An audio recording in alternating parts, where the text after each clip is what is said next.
Hi, welcome to my YouTube channel. ಏನು ಗೊತ್ತಾ, ಇವತ್ತು ಗುಲಾಬ್ ಜಾಮೂನ್ ಮಾಡೋಣ. 2 ಪ್ಯಾಕೆಟ್ ತೊಗೊಂಬಂದಿದ್ದೆ, ಅದರಲ್ಲಿ 1 ಪ್ಯಾಕೆಟ್ ಮಾತ್ರ ಮಾಡ್ತಾಯಿದ್ದೀನಿ. ನೋಡಿ, 1 ಪ್ಯಾಕೆಟು ಸ್ವಲ್ಪ ಎಲ್ಲ ಹಾಕ್ತಾಯಿದ್ದೀನಿ. ನನ್ನ ಮಗ ಇದ್ದಾನೆ, ಅವನು ನಾನು ಹಾಕ್ತೀನಮ್ಮ ಅಂತ ಹಾಕ್ತಾಯಿದ್ದಾನೆ. ಮತ್ತು ಹಾಲು, ಹಸಿ ಹಾಲು ಸ್ವಲ್ಪ ಬೆಚ್ಚಗೆ ಮಾಡ್ಕೊಳ್ಳಿ. ಬೆಚ್ಚಗೆ ಮಾಡಿಕೊಂಡು ಸ್ವಲ್ಪನೇ ಹಾಕ್ಕೊಂಡು ಕಲಿಸ್ಕೋಬೇಕು. ಒಂದೇ ಸರಿ ಹಾಕ್ಕೊಬಿಟ್ರೆ ತುಂಬ ಮೆತ್ತಗಾಗ್ಬಿಡುತ್ತೆ. ಅದಕ್ಕೆ ಸ್ವಲ್ಪನೇ ಹಾಕ್ಕೊಂಡು ಕಲಿಸ್ಕೊಂಡು ಲಾಸ್ಟಲ್ಲಿ ಕೈಗೆ ಮೆತ್ತಾಯಿತ್ತು, ಅದಕ್ಕೋಸ್ಕರ ಸ್ವಲ್ಪ ತುಪ್ಪ ಹಾಕ್ಕೊಂಡು ಕಲಿಸ್ಕೊಳ್ಳಿ, ಚೆನ್ನಾಗಿ ಬರುತ್ತೆ.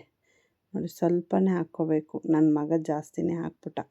ಸ್ವಲ್ಪ ಹಾಕ್ಕೊಂಡು ಕಲಿಸ್ಕೊಂಡು ನೀಟಾಗಿ ಮೆತ್ಕೋಬಾರ್ದು. ನೋಡಿ, ಇವಾಗ ಈ ಥರ ಕಲಿಸ್ಕೋಬೇಕು.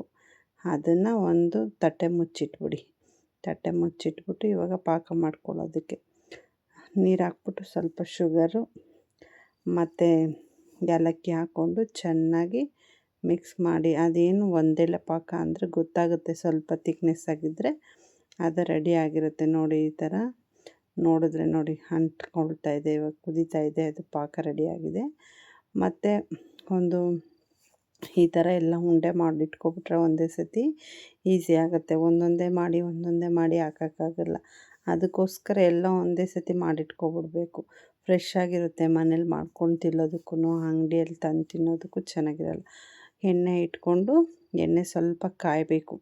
ಸ್ವಲ್ಪ ಕಾದಾದಮೇಲೆ ಈ ಉಂಡೆಗಳೆಲ್ಲ ಒಂದು 5 6 ಹಾಕಿ ಚೆನ್ನಾಗಿ ರೋಸ್ಟ್ ಮಾಡ್ಕೋಬೇಕು. ನೋಡಿ, ಈ ಥರ 4 ಹಾಕಿದ್ದೀನಿ. ಎಣ್ಣೆ ಕಾದಿದೆಯೋ ಇಲ್ವೋ ಅಂತ ನೋಡ್ಕೊಳ್ತಾ ಇದ್ದೀನಿ. ಬ್ರೌನ್ ಕಲರ್ ಆಗಬೇಕು. ಮೀಡಿಯಮ್ ಫ್ಲೇಮಲ್ಲಿ ಇಟ್ಕೊಂಡು ಬೇಯಿಸ್ಕೋಬೇಕು, ಇಲ್ಲ ಅಂದರೆ ಅದು ಕಪ್ಪಗಾಗ್ಬಿಡುತ್ತೆ. ನೋಡಿ, ಈ ಥರ ಆಗಬೇಕು. ಬ್ರೌನ್ ರೆಡ್ ಕಲರ್ ಸ್ವಲ್ಪ ಆದರೆ ಚೆನ್ನಾಗಿರುತ್ತೆ. ಇಲ್ಲಾಂದರೆ ಒಳಗಡೆ ಜಾಸ್ತಿ ಇಟ್ಕೊಂಡು ಬೇಯಿಸ್ಬಿಟ್ರೆ ಒಳಗಡೆ ಹಂಗೆ ಇರುತ್ತೆ. ನೋಡಿ, ಈ ಥರ ಆದಮೇಲೆ ನೋಡಿ ಅದರಲ್ಲಿ ಹಾಕಬೇಕು. ಅದರಲ್ಲಿ ಹಾಕಿ ಒಂದು 1/2 hour ಚೆನ್ನಾಗಿ ನೆನೆಯೋಕ್ಕೆ ಬಿಟ್ಬಿಡಿ. ಆಮೇಲೆ ಸೂಪರಾಗಿರುತ್ತೆ. ನೋಡಿ, ಫೈನಲಿ ಈ ಥರ ಬಂದಿದೆ. ನನ್ನ ಚಾನಲನ್ನು ವಾಚ್ ಮಾಡಿದ್ದಕ್ಕೆ ತುಂಬ ಥ್ಯಾಂಕ್ಸ್. ಇದೇ ಥರ ವಾಚ್ ಮಾಡ್ತಾಯಿರಿ.